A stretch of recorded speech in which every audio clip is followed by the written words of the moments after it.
ou estudo. Lucas 10, 38 a 42. Indo eles de caminho, entrou Jesus num povoado, e certa mulher, chamada Marta, hospedou-o na sua casa. Tinha ela uma irmã, chamada Maria, e esta quedava-se assentada aos pés do Senhor a ouvir-lhe os ensinamentos. Marta agitava-se de um lado para outro, ocupada em muitos serviços. Então se aproximou de Jesus e disse: Senhor, não te importas de que minha irmã tenha deixado que eu fique a servir sozinha? Ordena-lhe, pois, que venha ajudar-me. Respondeu-lhe o Senhor: Marta, Marta, andas inquieta e te preocupas com muitas coisas. Entretanto, pouco é necessário, ou mesmo uma só coisa. Maria, pois, escolheu a boa parte, e esta não lhe será tirada. Trabalho para o Senhor. Há duas questões básicas e cruciais nesta passagem. Elas precisam ser examinadas na ordem certa. Uma é trabalhar para o Senhor e a outra é relacionamento com o Senhor. Confundir ou interpretar mal o lugar correto desses dois princípios pode ser infinitamente devastador. 1. Não trabalhamos para o Senhor para ser salvos ou aceitos. Trabalhamos para Ele porque estamos salvos e porque somos aceitos.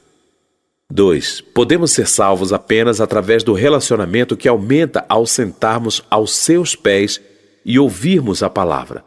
Marta estava sobrecarregada com muito trabalho, mas servir ao Senhor nunca é um substituto para realmente conhecê-lo. Jesus disse em Mateus 7, 22 e 23, muitos naquele dia hão de dizer-me, Senhor, Senhor, porventura, não temos nós profetizado em Teu nome, e em Teu nome não expelimos demônios, e em Teu nome não fizemos muitos milagres? Então lhes direi explicitamente, nunca vos conheci. Apartai-vos de mim, os que praticais a iniquidade. É possível realizar boas obras para Jesus sem ter um relacionamento salvífico com Ele. O Senhor advertiu que muitos cometerão o erro fatal de pensar que boas obras garantem salvação. Genuíno serviço para Deus nasce de um genuíno conhecimento de Deus. E a vida eterna é esta, que te conheçam a ti, o único Deus verdadeiro, e a Jesus Cristo, a quem enviaste. O meu povo está sendo destruído porque lhe falta o conhecimento. Uma vez que realmente conheçamos a Deus, as boas obras acompanharão. A Bíblia é clara em dizer que não somos salvos por nossas boas obras, mas que seremos julgados e recompensados de acordo com nossas obras. Os mortos foram julgados segundo as suas obras, conforme o que se achava escrito nos livros. E eis que venho sem demora, e comigo está o galardão que tenho para retribuir a cada um segundo as suas obras. Muitos alegarão conhecer a Deus, mas suas obras revelarão uma história diferente. No tocante a Deus, professam conhecê-lo, entretanto, o negam por suas obras. É por isso que são abomináveis, desobedientes e reprovados para toda boa obra. Aquele que diz, eu o conheço, e não guarda os seus mandamentos é mentiroso, e nele não está a verdade. Jesus advertiu em Mateus 7,20, assim, pois, pelos seus frutos os conhecereis. Maria tinha muito mais conhecimento no coração do que conhecimento na cabeça. Qualquer fariseu poderia rapidamente tê-la desconcertado com detalhes doutrinários, mas quando se tratava de conhecer o Senhor, Maria era especialista. Devoção. A importância da devoção pessoal e da frequência à igreja é geralmente subestimada. É possível estar tão ocupado fazendo o trabalho do Senhor que nos esqueçamos do Senhor do trabalho. Ou, como Marta, nos tornamos tão ocupados trabalhando para o Senhor que nunca chegamos a realmente conhecê-lo. Jesus estabeleceu uma ordem de prioridade entre fé e obras com sua declaração em Lucas 10, 41 e 42. Marta, Marta, andas inquieta e te preocupas com muitas coisas, entretanto, pouco é necessário, ou mesmo uma só coisa. Maria, pois, escolheu a boa parte, e esta não lhe será tirada. Qual era a melhor de todas as coisas sobre a qual Jesus estava falando? Era a uma coisa que ele disse ao jovem rico que lhe faltava. E Jesus, fitando-o, o amou e disse: só uma coisa te falta.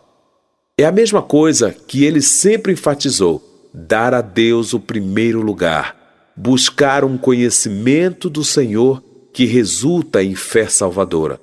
Uma coisa é necessária, sem esta uma coisa, todas as boas obras do mundo não podem salvar uma pulga. De fato, sem fé é impossível agradar a Deus.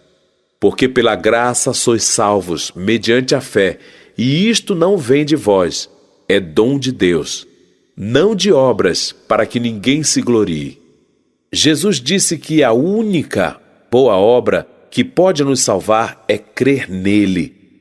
Respondeu-lhe Jesus: a obra de Deus é esta, que creiais naquele que por ele foi enviado. Somos salvos pela fé em Deus, mas fé real e salvadora em Deus só acontece depois que conhecemos a Deus e passamos a confiar nele. Deixe-me ilustrar.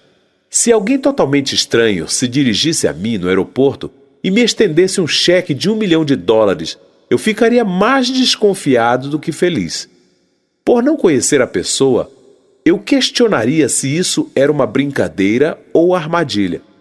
Eu poderia me perguntar se a pessoa havia acabado de fugir de um hospício. Certamente eu teria sérias dúvidas sobre a validade do cheque. Por quê? Porque eu não conheço a pessoa. Em compensação, tenho alguns amigos milionários. Se um deles me desse um cheque de $1 milhão, eu ficaria muito feliz. Qual a diferença? Conhecê-los faz com que eu tenha fé em suas promessas. Do mesmo modo, a fé em Deus é resultado de conhecer a Deus. E como passo a conhecer a Deus? Conhecimento de Deus e fé nele são resultado primeiramente de ler sua palavra. E assim a fé vem pela pregação e a pregação pela palavra de Cristo. Esta simples sequência lógica de 3 pontos, se compreendida, muda vidas. 1. Não podemos obedecer ao Senhor a menos que o amemos. Se me amais, guardareis os meus mandamentos. 2. Não podemos amar ao Senhor a menos que o conheçamos. 3.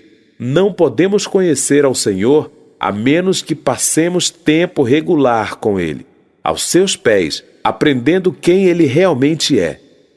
Todo relacionamento de amor tem como base a qualidade de tempo. O tempo gasto em comunicação, em falar e ouvir. Quando oramos, falamos com Deus. Quando lemos a Bíblia ou ouvimos a palavra pregada, Deus fala conosco. Consequentemente, há uma comunicação de 2 vias. Primeiro, a palavra.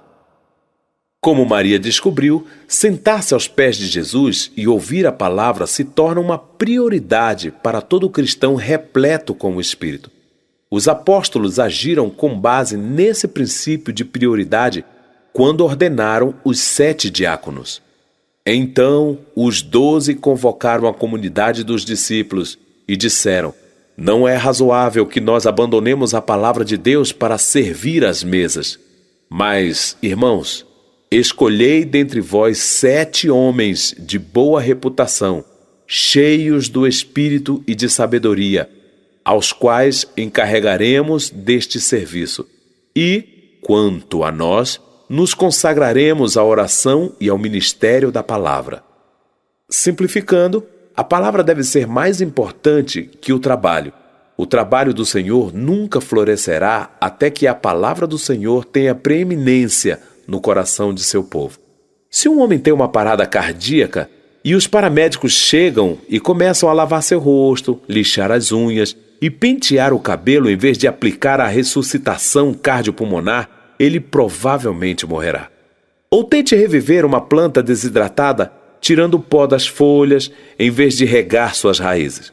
Muitas vezes tenho me sentado à plataforma durante o culto na igreja ou reunião campal, esperando ansiosamente para pregar a palavra, e observo um desfile aparentemente interminável de anúncios preliminares, ostentação e partes especiais devorar o precioso tempo que devia ser dedicado à proclamação da palavra.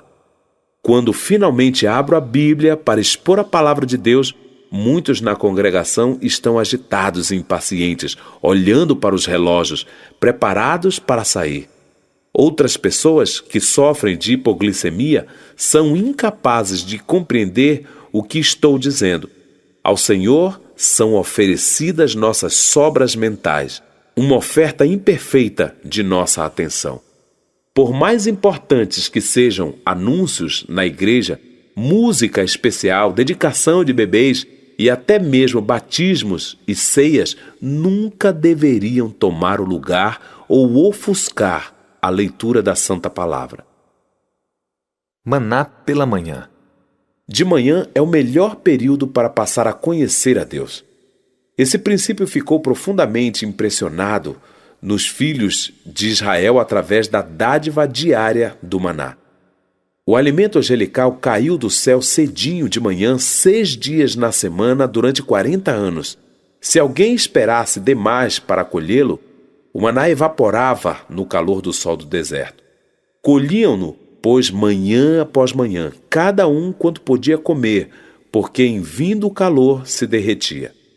Do mesmo modo, se esperarmos demais para fazer nossa devoção matinal, as preocupações e pressões do dia atrairão nossa atenção antes que o Senhor o faça. Quanto mais ocupados estamos e quanto mais temos para fazer, mais precisamos tomar tempo para orar. Não vamos permitir que o maná se derreta. Jesus, nosso exemplo, praticava a devoção matinal. Tendo se levantado alta madrugada, saiu, foi para um lugar deserto e ali orava. O famoso evangelista Charles Spurgeon disse, abre aspas, amanhã é o portão do dia e ele deve estar bem guardado com oração. É uma ponta do fio no qual as atividades do dia são amarradas e deve ser bem atado com a devoção. Se sentíssemos a grandiosidade da vida, seríamos mais cuidadosos com as manhãs. Aquele que se apressa da cama para o trabalho e não tira tempo para o culto é tão tolo como se saísse sem as roupas ou sem lavar o rosto, e tão insensato como se fosse a batalha sem armas ou armadura. Que nos banhemos no fluente e suave rio da comunicação com Deus, antes que o calor do deserto e o fardo do dia comecem a nos oprimir. Fecha aspas. O pão espiritual. O alimento espiritual é tão essencial quanto o alimento físico. Se estamos atrasados para o trabalho e precisamos escolher entre uma fatia de um pão integral ou a devoção pessoal, muitos podem pensar que seu tempo tranquilo com Deus é flexível. Por mais importante que a fibra do pão integral possa ser para o nosso bem-estar, ela não nos manterá livres do pecado quando a tentação surgir. Do preceito de seus lábios nunca me apartei, e as palavras da sua boca prezei mais do que o meu alimento. Achadas as tuas palavras, logo as comi. Quando oramos, o pão nosso de cada dia dá-nos hoje, isso se aplica mais ao pão espiritual do que ao pão material. Quando Jesus foi tentado no deserto, depois de um jejum de 40 dias, ele disse a Satanás, escrito está, que nem só de pão viverá o homem, mas de toda a palavra de Deus. Não podemos depender de outros para nos alimentarmos espiritualmente. Cristãos maduros precisam aprender a preparar seu próprio pão espiritual. Se você já visitou o Parque Nacional Yellowstone, provavelmente recebeu um pedaço de papel de um guarda florestal na entrada do parque. Impresso em letras grandes está a advertência: não alimente os ursos. Mas tão logo chega ao coração do parque, você vê pessoas em toda parte alimentando os ursos. Um turista perguntou ao guarda florestal: por que se preocupar com as advertências e os sinais na estrada? O guarda florestal respondeu: os turistas não têm noção do que acontece. Ele contou como, no inverno, os funcionários do parque precisam fazer ronda com uma escavadeira para recolher os corpos congelados de ursos mortos. Ursos que morreram de fome porque não conseguiram alimentar-se. Eles estavam tão acostumados a comer os biscoitos e as guloseimas oferecidos pelos bem-intencionados turistas que perderam a habilidade de procurar a comida apropriada como o Criador projetou. Quando o parque fechava no inverno e eles eram deixados por sua própria conta, eles morriam de fome. Alimento energético. Não consigo explicar, mas o alimento espiritual parecia dar a Jesus não apenas força espiritual, mas força física também. João 4, 31 e 32 diz: nesse ínterim, os discípulos lhe rogavam, dizendo: Mestre, come. Mas ele lhes disse: uma comida tenho para comer que vós não conheceis. Elias recebeu força física sobrenatural ao comer do pão celestial preparado por um anjo. Voltou segunda vez o anjo do Senhor, tocou-o e lhe disse: levanta-te e come, porque o caminho te será sobremodo longo. Levantou-se, pois, comeu e bebeu, e com a força daquela comida caminhou 40 dias e 40 noites até Horebe, o monte de Deus. Ao acordar mais cedo, para ter mais tempo devocional com Deus, você pode descobrir que sua energia física e mental será aumentada ao longo do dia também. Para resistir às tentações diárias que nos assaltam, precisamos da mesma arma secreta que Jesus usou. Ela é descrita em Efésios 6,17. Tomai a espada do Espírito, que é a palavra de Deus. Jesus em mim. A mãe e a filhinha de 3 anos de idade estavam viajando de carro quando, de repente, a garotinha colocou a cabeça no peito da mãe e começou a escutar. O que você está fazendo? Perguntou a mãe. Estou ouvindo Jesus em seu coração, foi a resposta. A inocente criança olhou para cima com uma expressão de perplexidade e disse: parece que ele está fazendo café. Os cristãos não têm apenas a promessa de que Jesus estará conosco até o fim, mas ele deseja também habitar em nós. Como nos valemos dessa promessa? Guardo no coração as tuas palavras para não pecar contra ti. Visto que Jesus é a palavra, seria seguro dizer que o próprio Jesus é a arma secreta. Quando passarmos mais tempo com Jesus através da oração e do estudo da Bíblia, o conheceremos melhor e, portanto, o amaremos mais. Ele habitará em nossos pensamentos e coração. Assim como nossa reação natural é falar sobre aqueles que amamos, também se tornará mais natural para nós falar aos outros sobre nosso Senhor. Da mesma forma que um músculo é fortalecido pela atividade quando partilhamos Jesus com os outros, nossa fé também se torna mais forte. Mais amor, mais testemunho, mais entrega e mais energia correspondem a menos desânimo e menos depressão.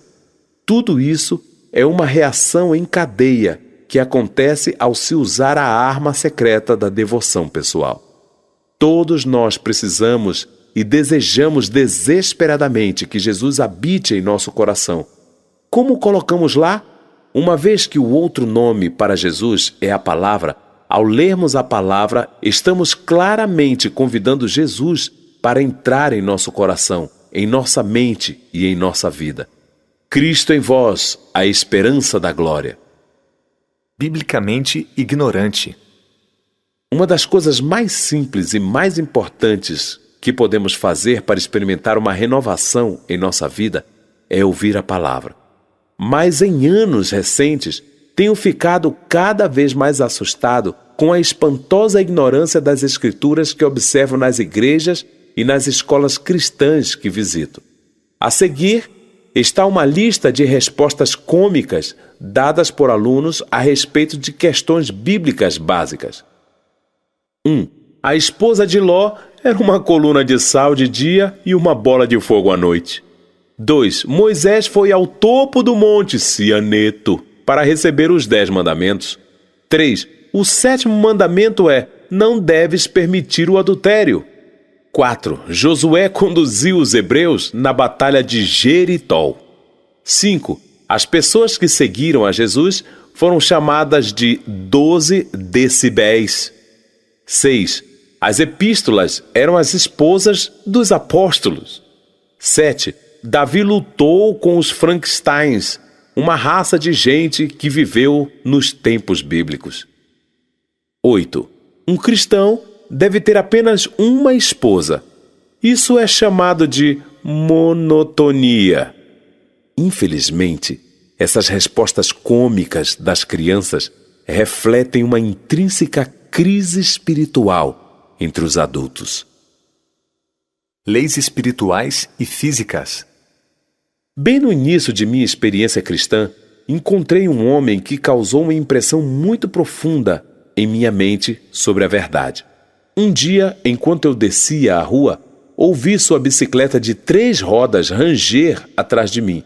Entre os jovens de Palm Springs, Califórnia, o irmão Harold era uma lenda viva, um judeu cristão de 70 anos de idade que praticava o que falava.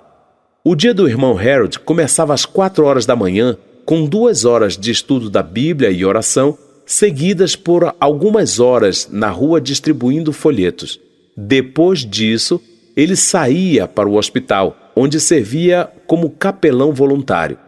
Ele visitava os pacientes em seus quartos e partilhava 1 ou 2 textos bíblicos encorajadores, todos de cor. Nunca me esquecerei de como sua voz vibrava de alegria e seu rosto brilhava sempre que citava a Bíblia. Eu era recém-convertido com aproximadamente 17 anos e lutava para separar minha filosofia hippie oriental anterior das verdades da Bíblia. Na verdade, eu estava me sentindo um pouco fracassado como cristão. O irmão Harold me saudou naquela manhã assim: que glorioso dia Deus nos deu! O irmão Harold era sempre tão pra cima. Sim, é um belo dia, respondi. Ele detectou que faltava algo em minha voz. Quanto tempo você consegue segurar sua respiração, Doug? O irmão Harold perguntou com uma piscadela. Que pergunta estranha. Lembrei-me de uma brincadeirinha na escola de segurar a respiração enquanto esperava que o sinal tocasse. Eu havia me tornado bom nisso. Sorri diante de sua estranha pergunta. Consigo segurar minha respiração por 4 minutos se eu respirar fundo antes. Então, filho, você não deve passar mais de 4 minutos sem orar, ele gracejou. Orai sem cessar. Sua voz vibrava de profunda reverência pelas Escrituras. Com que frequência você come? Ele perguntou em seguida. Agora entendi aonde ele estava querendo chegar. Cerca de 2 ou 3 vezes ao dia, respondi vagarosamente. Bem, essa é a frequência que você deve ler ou meditar na palavra de Deus. Ele parou por um momento, depois continuou. Doug, o que aconteceria ao seu corpo se você nunca se exercitasse? Acho que eu ficaria fraco. A mesma coisa acontece à sua fé se você não a usar, ele disse. Enquanto pedalava sua bicicleta, ele virou-se para trás e gritou: as mesmas leis que se aplicam ao seu corpo físico também se aplicam à sua saúde espiritual. Percebi que o irmão Harold havia justamente tocado na minha maior necessidade. Eu estava negligenciando sentar como Maria aos pés de Jesus e ouvir a palavra. A palavra de Deus é nosso pão para nutrir, nossa espada para defender e a luz para guiar-nos à glória.